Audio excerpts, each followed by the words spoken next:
மிக்க மகிழ்ச்சியுடன் இந்த அமாவாசை அன்னைக்கு ஒரு பௌர்ணமி வரும். அதே மாதிரி இங்க பூர்ணிமா இருக்காங்க.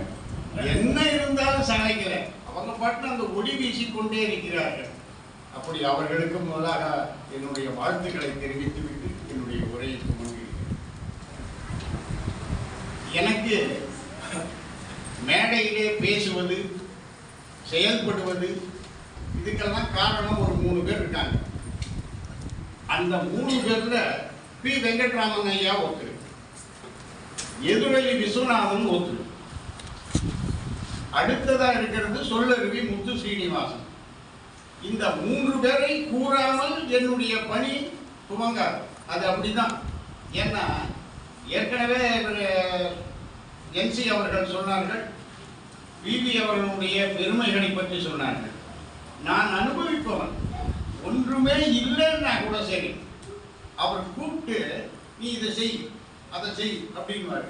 என்ன பெரிய ரோதனையா போச்சு, இவர் உட்காந்து சும்மா அங்கேருந்து சொல்லிடுறாரு, நமக்கே என்னன்னு தோணும். ஆனா அதை செய்து முடித்து விட்ட பிறகு அதனால் கிட்டுகின்ற ஆனந்தம் இருக்கிறதே, அதற்கு எல்லை இல்லை என்பது என்னுடைய. அப்படி அதே மாதிரி இங்க ஒரு வெங்கட்ராமன் ஐயாவை இன்றைக்கு அறிமுகம் பண்ணி நான் இன்றைக்கு தான் பார்க்கிறேன். இது எனக்கு தெரியாது. ஆக வெங்கட்ராமன்றவங்களாம் இப்படிதான் இருப்பாங்க. அவர்களும் இதுகளை நிரூபிச்சுட்டு இருக்காங்க. அந்த பிவி ஐயா அவர்களுடைய கூடவே நான் சொல்லணும் அப்படின்னா, இந்த சொல்லருவி முத்து ஸ்ரீனிவாசன் புதுக்கோட்டையிலே பல அறிஞர்களுக்கு நிறைய விருதுகளை வழங்கி இருக்கிறார். சுமார் 750 பேருக்கு மேல அவர் விருதுகள் கொடுத்து கொண்டிருக்கிறார்கள். அவர்தான் எங்கள் சிவநேய பேரணிக்கும் ஒரு கருத்தாயாக இருக்கிறார். அதன் வழியிலே நாங்கள் இதுவரை 350 பேருக்கு விருதுகள் கொடுத்திருக்கிறோம். அறிஞர் பெருமக்களை தேடி தேடி இப்போ இன்னைக்கு இங்க வந்து சிலம்பம் ஆடின குழந்தை அரிணி, அதை நான் பார்த்த உடனே இவர்களை பாராட்டலாம் என்று இருக்கிறேன். அவர்கள் வருவார்களா இல்லையா என்று எனக்கு தெரியாது. ஆனாலும் என்னுடைய எண்ணத்தை இந்த இடத்திலே பதிவு செய்து விடுகிறேன். அருணிக்கு இந்த இடம் போறாது. நாங்கள் நிறைய இடம் கொடுக்குறோம். நல்ல உங்களுடைய திறமைகளை காட்டுங்கள். ஏன்னா ஜூன் ஜூலை ஆகஸ்டில் மாணவர்களுக்கான போட்டிகளை சிவநேய பேரவை தொடர்ந்து நடத்தி செப்டம்பர் மாத ஆண்டு விழாவிலே அவர்களை கௌரவிக்கிறோம். செப்டம்பர் மாதம் நீங்கள் எங்களுடைய ஆண்டு விழாவிலே பங்கு பெற உங்களை அழைக்கிறேன். அதாவது உதவிகள்னு சொல்லும் போது நாங்கள் ஒரு பேட்டர்ன் ஆஃப் இதை வச்சுக்கிட்டு அதை செய்கிறோம். அதாவது தந்தை இல்லாமல் தவிக்கக்கூடிய குழந்தைகள், அவர்களுக்கான உதவிகளை செய்வது சிவநேய பேரவையின் தொண்டாக வைத்துக் கொண்டிருக்கிறோம். ஆனாலும் சில நேரங்களிலே ஏழ்மையால் எதுவுமே செய்ய முடியாத தகப்பன்மார்கள், பெற்றோர்கள் இருக்கின்றவர்களுக்கும் செய்ய வேண்டும். அதை கருத்தில் வைத்திருக்கிறேன். என்று என்ன என்று ஈசன் அதை முடிவெடுப்பார். இந்த இதுல வந்து முரளி அவர்களை ரொம்ப பாராட்டணும். ஏன்னா நான் வரதே ரொம்ப இங்க நிறைய வெள்ளமான ஒரு மழை பொழியக்கூடிய பேச்சாளர்கள், கருத்தாழமிக்க சொல்லாற்றல் நிறைந்தவர்கள். ஆனால் நான் சாரலிலே ஒதுங்குபவன். எனக்கு அடுத்தவர்கள் பேசுவதை கேட்பதற்குத்தான் அந்த ஆனந்தத்தை எங்களுடைய பேரவையிலே செய்து கொண்டிருக்கிறேன். வருகின்ற அறிஞர்களை பேச வைக்கிறேன், கேட்கிறேன். இந்த இடத்துல சாரல் மழையாக என்னை ஒதுக்கி இருக்கிற முரளி அவர்களுக்கு மிக்க நன்றியை தெரிவித்துக் கொள்கிறேன். நான் அப்படிதான் போன நவம்பர் மாதம் 3ஆம் தேதி என்று நினைக்கிறேன், நெல்லை சத்யா அவர்கள் வந்தார்கள். அரசியல்வாதிகளை இந்த இடத்திலே அழைத்து விட்டாரே, என்ன செய்ய போறாரு, என்ன பேச போறாருன்னு நான் நினைத்தா, ஆன்மீகத்தை கரைத்து குடித்து அன்று அவர் பேசிய பேச்சு என்னை ஆச்சரியப்பட வைத்தது. அப்படி என்னை ஆச்சரியப்படுத்த நிகழ்ச்சிகள் இந்த இடத்திலே ஏராளமாக துளி துளி துளி துளியா, அதாவது பெருந்துளின்னு சொல்ல மாட்டேன், சிறு சிறு துளிகள் நிறைய நிரப்பி கொண்டிருக்கிறார்கள். சிறு துளி பெருவெள்ளமாகிறது, பெரிய மன்றமாகிறது. அதுதான் இதுல உண்மையான நிகழ்ச்சி. விஞ்ஞானி ராஜு அவர் என்னுடைய நண்பர் கூட. அவரை அறிமுகப்படுத்தியதே இளையவன் சார் தான். இளையவனுடைய 70வது பிறந்த நாள் அப்போ நான் கலந்துக்கிறேன். அன்றைக்கு கலந்து கொள்ளும் போது எனக்கு வயது 74. அவர் நான் வர இல்லாத மாதிரி உட்கார்ந்து, மகஸ்ரீ ஐயா ஏதாவது ஒரு வார்த்தை சொல்லுங்களேன் அப்படின்னாரு.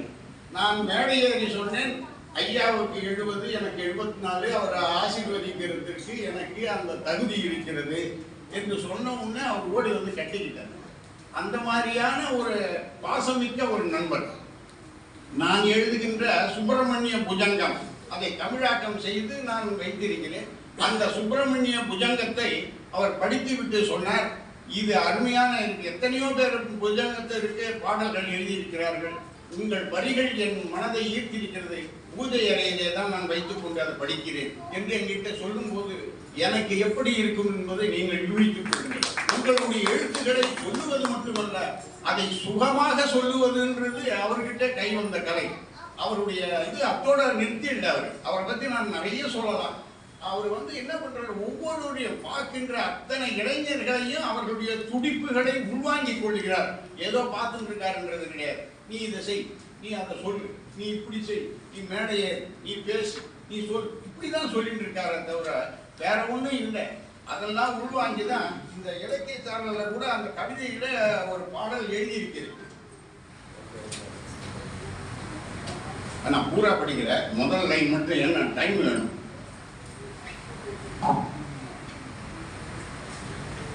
களர் நிலமெனினும் காளைகள் உழவால் கழனிகள் யாவையும் காணுவார் நஞ்சை.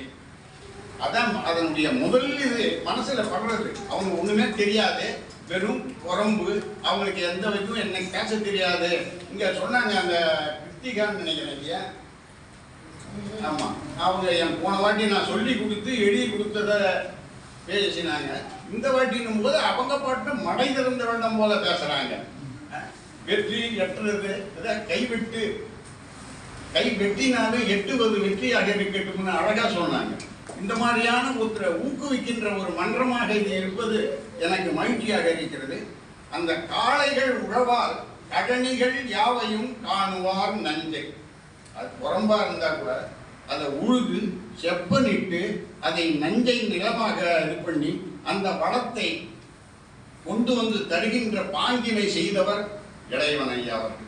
அப்படிப்பட்ட அந்த அவருடைய நட்பு எனக்கு கிட்டியது என்றால் அது மிகையல்ல. நான் இந்த இடத்துல சொல்லுவதற்கு கடமைப்பட்டு இருக்கிறேன்.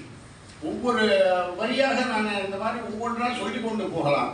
நேரமின்மை காரணம்னால் நான் அதிகம் சொல்ல விரும்பல. இந்த விஞ்ஞானி ராஜு சொன்ன அவரை எனக்கு அறிமுகப்படுத்தினார். நான் ஒரு புத்தகம் எழுதினேன், ஆராய்ச்சி கட்டுரையில் எழுதி கொண்டு பல்லவ அரசாங்கத்தினுடைய அந்த வரலாற்று சின்னமாக மாதேவி மரகதவல்லி என்கின்ற வரலாற்று புதினத்தை நான் எழுதி வெளியிடும் போது எனக்கு பெருந்துணையாக இருந்து ஆந்திராவில் இருக்கக்கூடிய அத்தனை தகவல்களையும் எனக்கு அனுப்பி வைத்து அதற்கு உதவி இருக்கிறார். இதற்கு மூல காரணம் ஐயா அவர்கள் தான். அவர் இல்லைன்னா இவர் எனக்கு அனுப்ப போறதில்லை. இப்படியெல்லாம் ஒரு சிறந்த ஒரு தொண்டாற்றக்கூடிய ஒரு நண்பர்.